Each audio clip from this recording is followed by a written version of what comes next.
Dans notre précédente vidéo, nous avions posé une base. Selon la neuroscience, apprendre correspond à créer une nouvelle connexion. Aujourd'hui, nous allons aller beaucoup plus loin.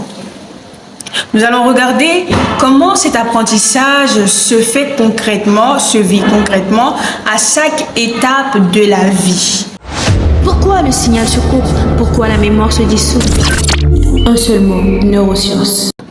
Avant l'école, le cerveau de l'enfant apprend par un mécanisme qu'on appelle les neurones miroirs. C'est-à-dire, il ne va pas prendre en compte ce que vous lui enseignez, mais plutôt ce qu'il observe. Il va observer et reproduire.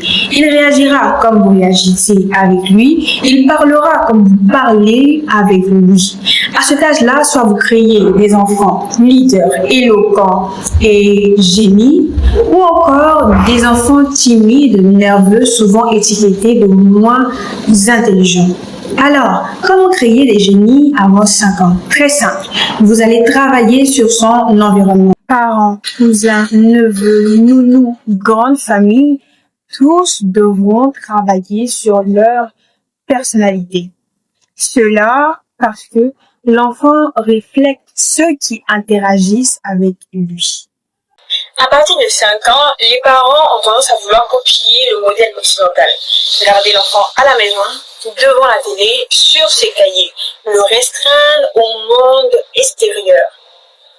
Ceci reste un danger, car apprendre ne consiste pas à être assis.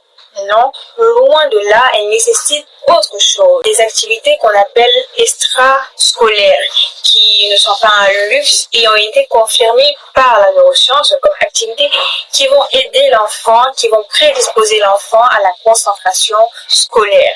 Par exemple, lorsque l'enfant joue au ballon, il va avoir une capacité extraordinaire à socialiser, à coopérer sous pression et même à comprendre l'échec, assumer et supporter.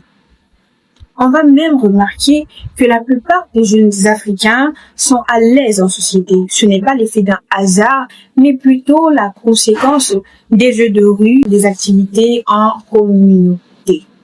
Sur ce fait, la danse, le théâtre, toutes les activités extrascolaires devraient être encouragées parce qu'elles prédisposent l'enfant à la disposition qu'il faut pour la vie scolaire. Donc, les enfants qui accompagnent leur mère au marché, leur père quand ils fabriquent des objets, ou encore qui connaissent la vie champêtre, collaborent avec leur père, vont être des enfants prédisposés non seulement à la vie scolaire, mais aussi à la vie professionnelle. Comment est-ce que le cerveau de l'adulte apprend?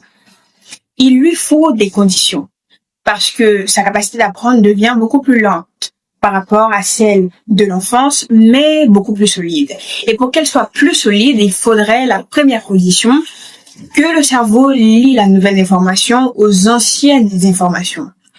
Deuxième condition, il faudrait qu'il y ait une analyse par rapport à la nouvelle information qui vient entrer, se poser des questions sur la nouvelle information qu'on reçoit. Troisième condition, il faudrait étendre le cerveau à de nouvelles expériences, c'est-à-dire au voyage. Ce n'est pas un luxe, c'est plutôt une nécessité quand on veut que son cerveau soit remodélable. Quatrième chose très importante, il faudrait que le cerveau soit reposé, c'est-à-dire qu'on prenne soin de notre corps, qu'on fasse plus d'exercices pour que notre cerveau soit plus malléable pour l'acquisition de nouvelles informations.